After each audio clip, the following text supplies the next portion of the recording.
Bien, estaba pensando. Sí, el título es San Ambrosio. Vamos a hablar de San Ambrosio.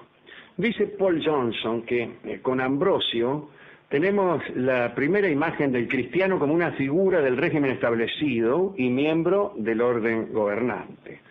Nació hacia el año 340 Ambrosio. Usted calcule que Constantino estableció el cristianismo como religión oficial del imperio más o menos por esa época. Fue obispo de Milán, San Ambrosio, desde el año 373 hasta el 397. Dicen que podemos saber cómo era de cara, ¿no? Porque un mosaico que reproduce su figura parece que fue tomado del natural, cosa que no siempre ocurría en aquellos años. El retrato, tal como lo concebimos ahora, no era por lo menos una costumbre constante. A veces el cuadro se parecía y otras veces no. Aparece Ambrosio seguramente como lo conoció su ilustre discípulo San Agustín. Rostro alargado, ojos enormes y la frente despejada. También podemos decir que el arte bizantino producía personas con rostros alargados, ojos enormes y la frente despejada. También podemos decir que ese cuadro tal vez no era el arte bizantino. Como sabemos, parece que Ambrosio fue el que convirtió al cristianismo a Agustín, que era maniqueo. No solo fue su discípulo Agustín, sino que Ambrosio lo convirtió. San Agustín, antes de ser santo, era un sinvergüenza, como tantos otros. O como al revés que algunos, que antes de ser sinvergüenzas eran santos. Y a los 5 años rápidamente comenzaron a transitar el camino de la abyección. Agustín era maniqueo, la doctrina de Mani, aquella que reinaba en el Oriente Próximo, según la cual el mundo se manejaba por dos impulsos que eran el del bien y del mal, y que la sombra y la luz alternaban su dominio, etcétera, etcétera. Pero además de ser maniqueo, era verdaderamente un calavera. Y parece que Agustín lo convirtió. Se asegura que la conversión de Agustín tuvo que ver con el trato erudito que tuvo con Ambrosio. Parece que Ambrosio lo llevó a Agustín a un estanque profundo y oscuro del baptisterio de la Catedral de Milán y lo sumergió completamente desnudo 3 veces. Después lo vistió con una túnica blanca y le entregó un cirio. Le dio una vela y dice, toma. Parece que bajo la guía de Ambrosio, Agustín sintió que estaba uniéndose a una organización impresionante y tenía razón, como cualquiera. Y justamente esa organización cristiana, que era hija de muchos de los preceptos de una ortodoxia que como obispo de Milán, Ambrosio se había encargado de establecer. Es decir, Ambrosio fue muy importante para fijar, en aquellos años en que todo estaba un poco prendido con alfileres, fijar, unas costumbres que aún no se siguen en el cristianismo. El papá de Ambrosio, el viejo Ambrosio, no sé cómo se llama, procedía de la clase social más elevada, era un macanudo, ¿no? En realidad era prefecto pretoriano de Galia y gobernó una enorme extensión de Europa occidental y se contaba entre la media docena de civiles más importantes del imperio. Ambrosio fue elegido para ocupar el trono episcopal de Milán, que por entonces era una ciudad que había adquirido más poder que Roma, ¿no? Pero tenía que ver con la geopolítica. La herejía de Arrio, la herejía arriana, estaba llegando a Occidente y las autoridades designaron en Milán a Ambrosio, que era fuertemente trinitario, y les pareció que aquella región necesitaba resistir tenazmente las invasiones arrianas. El nivel de poder ejercido por Ambrosio durante el tiempo en que gobernó la iglesia en Milán fue algo que hasta ese momento ningún eclesiástico había aspirado. Nunca habían tenido el poder político como asociado, ¿no? Influyó sobre la política de sucesivos emperadores occidentales y fue el primer cristiano que influyó. Por primera vez un jefe de la iglesia pasaba a veces sobre las decisiones políticas imperiales. Por ejemplo, Ambrosio excomulgó a Teodosio porque había ejecutado una represalia masiva contra los ciudadanos de Tesalónica. que por otra parte habían asesinado a un comandante del ejército del imperio. Bueno, exigió Ambrosio al emperador que aceptara la penitencia pública antes de ser readmitido en la comunión. El caso es que Ambrosio elaboró una teología pastoral y una ley canónica que suministraron respuestas a todos los interrogantes suscitados por la vida cristiana, que eran muchísimos en aquel entonces. No había como ahora 1000 años o 2000 años de jurisprudencia. Así que, bueno, en Milán, en la gran basílica nueva que él terminó en 386, nació el prototipo de lo que después fue la catedral, ¿no? con la misa diaria, las plegarias matutinas y vespertinas, las ceremonias especiales, la conmemoración de los santos de acuerdo al calendario, yo qué sé, ¿no? Ambrosio dramatizó los servicios.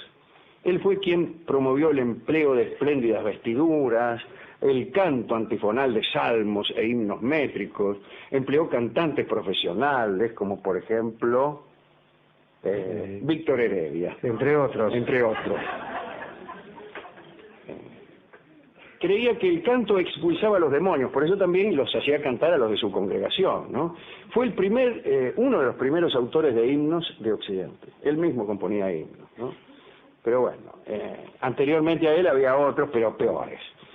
Ambrosio tuvo el talento de producir versos que eran fácilmente recordables y adaptables a la música. En su lucha por derrotar a los paganos y a los arrianos, Ambrosio desarrolló sistemáticamente el culto de las reliquias.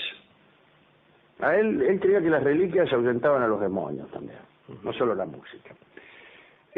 Claro, lo que pasa es que en Milán no había casi nada. No tenía mártires tutelares. Roma, imagínense, contaba con la combinación imbatible y discutible, diría yo, ¿no? De San Pedro y San Pablo. Constantinopla tenía a Lucas y a Timoteo. En Jerusalén estaba la silla de Santiago, la cabeza de San Juan Bautista, las cadenas de San Pablo. Y Ambrosio no tenía ni una. Pero sin embargo tenía un gran interés por las reliquias. El emperador Teodosio estaba en contra de eso, estaba preocupado porque a él le fastidiaban los monjes que andaban robando restos de hombres santos y que los vendían por pedacitos. Y prohibió trasladar cadáveres y traficar con reliquias, pero Ambrosio no le dio ni 5 de bolilla y seguía buscando reliquias para la desprovista catedral de Milán. Todos los fieles de Ambrosio estaban aterrorizados por los demonios. Incluso los dioses paganos, que recién habían sido destronados, encontraron un lugar incorporándose al séquito de diablos. Los que antes eran dioses paganos fueron incorporados por Ambrosio y por muchos otros como servidores de Satán. Los huesos y otros restos de hombres justos brindaban, creía Ambrosio, como se ha dicho, protección contra los enjambres malignos. Ambrosio supuso que toda iglesia que estuviera bien provista de tesoros, de esos tesoros, de reliquias, un dedo de un mártir, irradiaba un poderoso círculo protector. Y así, durante la consagración de la Basílica de Milán, descubrió, por suerte para él que no tenía ninguno, los esqueletos de los santos Gervasio y Protasio. Estaban ampliando la catedral y dicen, mire lo que acabamos de encontrar. Nada menos que los esqueletos de San Gervasio y de San Protasio. El episodio estuvo acompañado por la curación de un ciego que acertaba a pasar por allí y de golpe vio.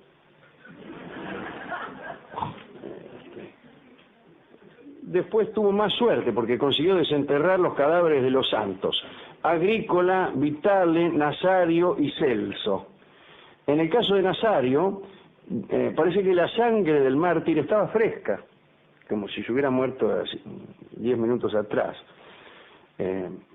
Ambrosio dio un sermón para festejar este acontecimiento y parece que un demonio quiso interrumpir el sermón. Ya se sabe que los demonios tienden a interrumpir sermones, pero el obispo refutó las objeciones del demonio y lo silenció, ya que se trataba de un demonio razonable, que al ser refutado cayó, no como hacen otros. Después se empaparon lienzos con aquella sangre fresca que hemos mencionado antes y se enviaron a todos los rincones de Italia y la Galia con gran enojo de los demonios que vieron menoscabada su influencia en los siglos siguientes. Imagínense. Dicen que Ambrosio se atenía a una extraña cosmología. Por ejemplo, distinguía entre el paraíso y el reino de los cielos. No eran la misma cosa para él. Los cielos era para Ambrosio un ámbito más alto, y allí en los cielos situaba al emperador Constantino, que se había acomodado allí, ¿no? Trabajó Ambrosio sobre muchos aspectos de la conducta clerical. En su tiempo la Iglesia tendía a adoptar la tonsura, ¿no?, que caracterizaba a algunas sectas paganas, la peladita. Pero la opinión estaba dividida.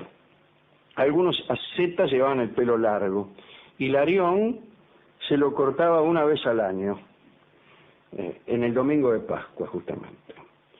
Máximo el Cínico, ¿qué tal Máximo?, obispo de Constantinopla, era criticado por sus largos cabellos con rulos, ¿no?, muy admirado por las damas. Jerónimo decía que los cabellos debían tener la longitud suficiente para cubrir la piel. Ambrosio dictaminó que debía llevarse más largo en invierno que en verano. Un hombre práctico. Fue el primer obispo que se ocupó extensamente, Rolón, del problema sexual. Como si fuera un problema. Sí, ¿qué problema? Claro. Entendía claramente que una vida conyugal plena era incompatible con una carrera en la Iglesia. No le gustaban, y por ese tiempo lo sabía, los obispos casados. Temía la creación de una casta sacerdotal con obispos hereditarios. Los hombres casados que habían sido ordenados como obispos debían dejar de cohabitar y engendrar hijos, según él. A juzgar por sus escritos, no parece muy probable que Ambrosio fuera un hombre muy sexual. Sus juicios estuvieron influidos por su experiencia pastoral. Es decir, le preguntaba a los que se le confesaban, ¿no? Él era consejero espiritual de muchas damas, muchas de ellas protagonistas de infortunios conyugales, y esos relatos llevaron a Ambrosio a adoptar una actitud pesimista respecto de la condición matrimonial. Sus escritos abundan en comentarios tales como: incluso un buen matrimonio es la esclavitud. Aconsejó a sus penitentes femeninos que ayunasen y, si era posible, que evitasen completamente el alimento durante una semana o más. Eso, según decía, preservaba la belleza y la salud y facilitaba la castidad o la continencia. Pero, según Ambrosio, el curso más apropiado para una mujer es la virginidad. Era la virginidad. Una virgen podía redimir el pecado que sus padres habían cometido al concebirla. Atención, amigas. Bien, bien. Las vírgenes no debían ir con frecuencia ni siquiera a la iglesia. La verdadera virgen, según Ambrosio, debía guardar silencio perpetuo, y fue notablemente riguroso al respecto. Una virgen de quien se sospechaba que había dejado de serlo debía ser afeitada, la afeitaban el melón. Ambrosio relacionaba la pureza espiritual y sexual de la virgen con la limpieza. Sus vírgenes eran inmaculadas. Y su Virgen María, que se convirtió en estereotipo hasta hoy, usaba el blanco, el plata y el celeste, que Ambrosio consideraba que eran los colores más limpios. Este Ambrosio fue el que impresionó a San Agustín por la estructura de pensamiento que había desarrollado, y también por aquel episodio en que Agustín lo encontró leyendo en silencio, cosa que en aquel entonces nadie hacía. Las personas leían en voz alta. Y escribió San Agustín, refiriéndose a San Ambrosio, a quien había sorprendido en su celda leyendo en silencio. Sus ojos recorrían la página y su mente penetraba el sentido, pero su voz y su lengua permanecían en silencio. Se lo escribe Agustín sorprendido, porque nadie leía silenciosamente. Murió San Ambrosio en el 397 a los 57 años de edad. Era un personaje extraño, que fue confesor del mucho más amplio y más conocido San Agustín, ¿no? Que Wittenberg. ¿A quién quiere dedicar esta pequeña biografía? A Agustín, Alejandro. Pensaba que hace poco usted habló de Tiresias, que había podido responder a la pregunta acerca de quién disfrutaba más en el sexo, si el hombre o la mujer, porque había sido hombre y mujer. Tal vez Agustín podría responder acerca de los placeres también del alma y los placeres del cuerpo, porque había sido libertino y santo. Claro.